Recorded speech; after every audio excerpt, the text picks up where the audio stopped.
Hi guys, I'm in the workshop. I've got the Cricut up. I'm looking at designs now, but I'm here to discuss to you how many pops about what is my camping journey.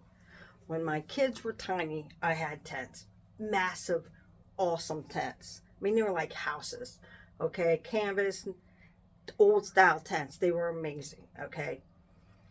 As the new style tents come in, when a part came missing or broke, it was hard to find them or cost a lot to replace.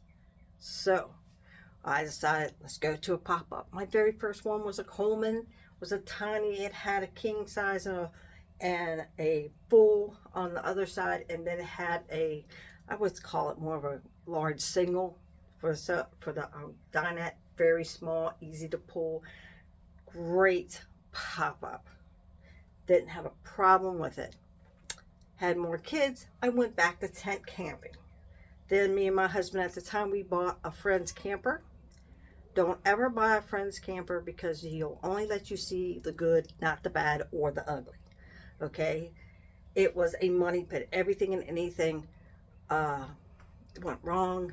We didn't have the right vehicle to pull it. He didn't lead us in the right direction. Let's just say my husband is still friends with him, but I'm no married to my husband anymore. So after that, I went back to tent camping for a little while. So I saved money and I bought a pop-up from a coworker, which was great. It had a 15-foot base, very basic inside, very long, lots of room. Loved it, king and king size. Had it for a long time. Then I got married and we bought a old style camping van. You know, the big ones like hippie vans, whatever you want to call them. Great for camping. We used that for a couple of years. And then we decided, you know what, we sold that and we bought a 35-foot pull behind, as you may have seen it in our videos in the past. Well, we used that to Disney, all the way from Maryland, all the way down to Disney and back and a few other places. Problems we were members of campgrounds that it was very hard and they had very little room for this style camper. It had like 4 pull out. It was huge. It was massive. A bunk room, a huge living room, kitchen, dining room. Big old. It wasn't a fifth wheel either. So we went back to tent camping. We went to Disney with my family last year. Those things are up for discussion. But in the meantime, I had bought a pop-up. Only a couple $100. I knew it was going to need some work. I knew it was going to be a project, and I wanted a project. It was pandemic, gosh, right? So here we go. I bought it. I spent about $1,300 and everything I thought I needed to fix it. Well, I think probably did find the leak. Problem was, the leak had already did its damage. Once again, somebody did cosmetics so you couldn't see it. And I did all the tests. Rotten floors, no. Stains on the sides, no. A little bit of stain up on the roof inside. No warping, no wrinkling, no nothing. Well, what happened was I wanted to redo the roof. I started pulling. It was sopping wet. The wood was rotten. The insulation was wet. The roof was redone on the outside, so it wasn't leaking anymore. And then I said, okay, what am I going to do? Then we found that the crank, the pulley system, was frayed. Oh my God. So we bought the pulley system. You'll see in other videos, and we put it back on. After we got all of that done, it's time to start working on the inside again.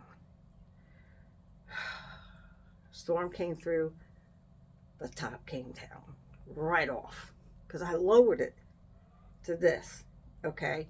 Because I've been in hurricanes and storms before. You don't, okay, so anyway, ripped off. It was just horrible. And I did show what was remaining where the roof had landed. So now we were taking parts and salvaging the things that we had in the pop-up and had bought for the pop-up, not yet used. Now we've been on this journey looking for a pop-up since September. We have been on so many wild goose chases. But we did find one. You saw that in that recent video. We're going to go get the key tomorrow. And yeah, we're going to have some fun, guys. Now, important part is when looking, and I think I'm good to be giving this advice, is when you're looking for a pop-up, make sure it's open. make sure they open it. You lift up the mats, you open up every drawer, you open up even if they're sitting there going like this, you do it. You look at every seam. Now, if a couple seams are coming loose, that's fixable. Now you look at the canvas. There's dirty and then there's mold. And if there's mold, you want to know where it's coming from. Lots of times, it's the air conditioner. If it smells like mold and it doesn't have an air conditioner, it means it was shut up wet or run like hell, because it may have a leak. It may not, but it may. To replace a canvas, a whole canvas, is expensive. But to do sections, not so much. Now, you want to make a checklist as well. Do you need? By knowing this, over the years, even though it's just my son, my husband now, this is the best part. I wanted a full bathroom. I got in this. I don't want it for the shower. I just want it so I can have a bathroom. Hard side. I want 2 king-size bed. I want a full kitchen with a real oven. This has it. Not a problem. Not a problem. It has a nice, same size refrigerator that my large RV had. So that's a plus. A freezer, that's a plus. Storage is a yes. Can't not have a storage, okay, guys? It just can't. And then lots of storage. Air conditioning. It has indoor and outdoor speakers. It has electric up and down. Okay, it has all that. Or crank. Has stabilizers all the way around. This was a big list to fill. And then I had a list of what I can live without. Air conditioner was not one of those things. So I knew with the budget that we had, we were going to have to be very picky. But we haven't seen one it was even worth the money that they were asking for. And be careful of scams. We were looking at this kept pop up in Macon. Beautiful. Yeah, our bathroom didn't have hardboards, but that was on that checklist I could live without or modify, right? Well, the problem was I texted the first person that had the ad. No response, and I found it again under another name. I did get a response from that person, and they said, we're 2 hours away.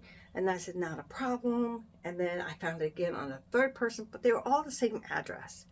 But then I said, oh, I saw your other ad by this person. Conversation came to an end. So that was a scam, guys. Someone had pictures and was just having a blast and taking advantage, pulling people's chains, as you can say. So we still had an appointment for this one. We wasn't changing that. I don't change things unless I have a reason. I am so glad what happened. So when we got there, it was open. The guy was pulling his stuff out in case we took it. He showed me how everything worked. We were there for over an hour and a half going over this camper. Every pit, every upgrade he made, everything he fixed that he saw when he bought it. I mean, he just took care of it. He brought it back to life. The history, because he was the second owner. That's the best part. The less owners, the better camper you're getting, regardless of the age. So back to us being so excited, we left the keys with the owner. Don't worry, we got the title. And we're very pleased. So right now I'm in the office. I have the Cricut up. I have everything out. Now it's time to design the name that I was going to use originally. And that is Pop-Up Camping. Loving the life. So I hope you all enjoy the future videos. If you find it, that would mean a lot to me. Hold on, I'm making sure. I just changed the name. I think my husband picked the name. It's not exactly Pop-Up. Okay, this is the life. Okay, this is the life. I remember what now that someone had already taken Loving the Life. So this is the life is the channel. And you know that if you're watching this video. So if you want to like. If you want to subscribe. If you want to follow, go ahead and follow. Because we got our first one booked. And I can't wait to show that journey. But right now, we're going to make it ours. With what I have, without spending any money, because we were at the top of our budget. So thank you for watching the video, and I hope to see you at the next one. Bye.